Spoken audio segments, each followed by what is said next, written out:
If there's anything that has become evident in 2024, it's that Shane Gillis is the new king of stand-up comedy. Whether it's returning to host SNL as the prodigal son, having the #1 podcast on Patreon with the hilarious Matt McCusker. Dude, how comforting is it to see Daddy's dick, dude? Not see it, but like see Daddy's dick bulging out of his underpants. What the fuck? Selling out stadiums, the massive Netflix special, the massive Netflix sitcom, or how every open micer is biting his style, he's the undisputed #1 stand-up comedian. Shane has been the comedian's comedian for a while, but now he has the audience success to match his industry recognition. The mix of success and admiration is unique in comedy, and it's apparent who had that kind of acclaim previously. There are multiple links between Shane and Louis. First of all, there's direct influence from Louis on Shane's style. I don't think I'm there yet. I still like, even the one YouTube special I have, there's still parts I can see where I'm copying Louis. Oh, right, yeah. Like, there's definitely parts in there where I'm like, that's obviously what I'm doing. Yeah. I would like, I mean, I still do. I wear like jeans and a black t-shirt. Yeah. Crazy Louis. Like, Don't dye your hair red. Who are comedians you look at that kind of like you look up to the most? Louis. I think he's the best comedian. Of all time? In my opinion, yeah. He's my favorite. Yeah, I copied him. Did you really? Definitely. Just like Dan Cook? Yeah. In fact, Shane's early stand-up on YouTube sounds like an impression of Louis. Unfortunately, the thing that sucks, I'm undefeated in fights. Never lost. But it's not like I win in a cool way. Like, I have weird strength. It used to be called something different. But now we're all woke. So it's weird strength now. Until they take away my right to say weird. There are also aesthetic similarities between the two. For one, they deal with edgy material in the same way. They both tend to guide the audience through a joke. So although they are talking about taboo topics and material, they hedge the joke so that it is delivered in a palatable way that is building a tent. And then they remind me to approach it like this. Yeah. Like the way you're talking to somebody with a panicking person with a gun. Right. You know, who's got a guy like this and he's doing this. Yeah. And you're just trying to get him to breathe. You're trying to get him, trying to take them through a scary room. No, I'm kidding, dude. Shut up. Just relax. I don't want to fuck kids. And then the next time you do the bit, and sometimes I'm like, I don't want to upset these people tonight. Yeah. But I know there's a bit in this that they're going to like. Yeah. And I work on it to the point where everybody likes it. And I'm talking about something that you're not supposed to say. And everybody, I did a bit on SNL for almost primetime television, that fucking show. Yeah. About child molesters. Yeah. And I worked on it really hard. Yeah. Every bit that I have that's a great bit. Yeah. Started as a no one wants to hear it. Yeah. Every single one. So I know this formula. Yeah. They also keep their material strictly funny. This sounds like an obvious similarity for stand-up comedians, but it's really not. Look at both of their responses to being canceled.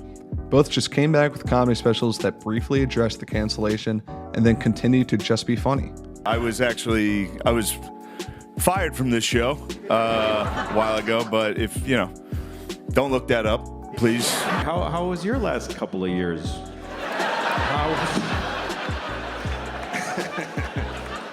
How was 2018 and 19 for you guys? Anybody else get in global amounts of trouble? Anybody else?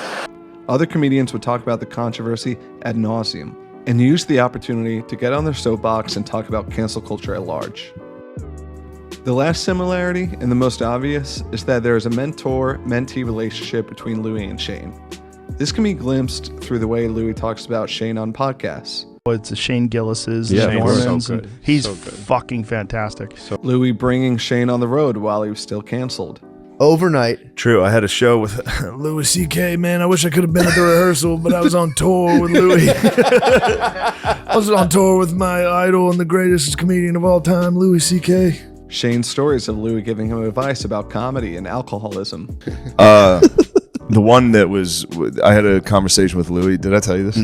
Louis called me about it, and he was like, just do your best jokes. Most of the people watching this have never seen you do stand-up. Yeah. Just do your best jokes. And I was like, didn't you do new for your monologues? And he was like, Shane, I'm so much better at stand-up than you. I was like, God damn, dude. They've both been canceled. That's awesome. Yeah, Is that why? Was that the start of it for you? That's how we met each other. Yeah, for real? Sure. Yeah. Dude, I fucking love. His stand-up is hilarious. He called and was like, "This is tough. How are you doing?" Like that. You know. Really? Yeah. But most importantly, through the President's Podcast.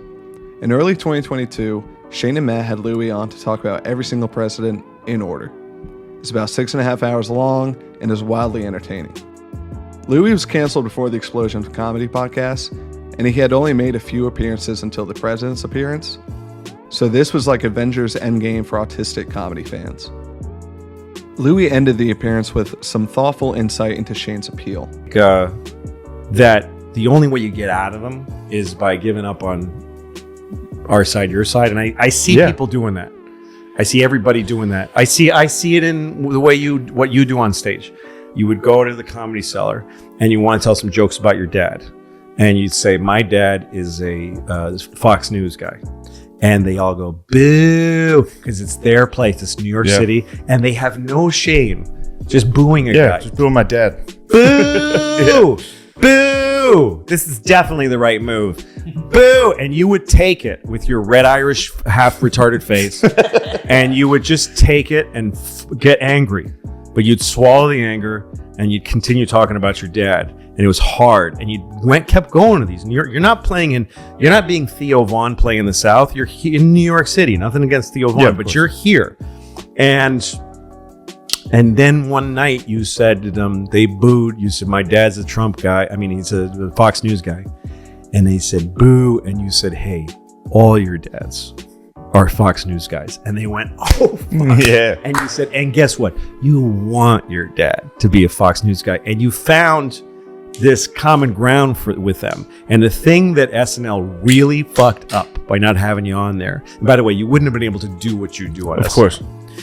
But if you could have been your version, the thing that you do that's great is that you make fun of Pennsylvania, Fox News, Trump world because they're your family and you love them and they're part of you. And yet you hate them. You want out. You're growing up, and so. But you know how you can only make fun of somebody. I'm going back, dude. You can only it's growing on. You can only make fun of someone if you love them. If there's love there, and you know them, and Seth, fucking Meyers.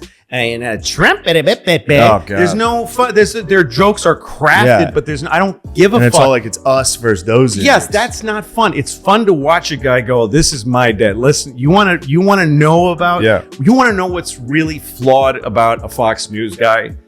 Listen to the stories about my dad and unfortunately, you're gonna like my dad. Yeah, you're gonna like him, and that mix, that being able to go you fucker, but and I can't get you and I probably disagree about almost everything, but I can't get your sound anywhere else. I can't get your sound of humanity anywhere else.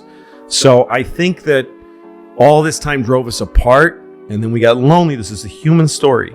You want to get away from people that you think are hurting you, and then you miss them so much, and then you come back together, and we'll do it again. Even beyond the blue-red state divide, these guys both unite separate ideas for me. They unite the ability to be uncompromising, unfiltered, and against the grain, while still being able to bring people into the fold. They are stand-up's best example of mainstream success, mixed with true comedic credibility. My name's Harry, and thank you for watching my video.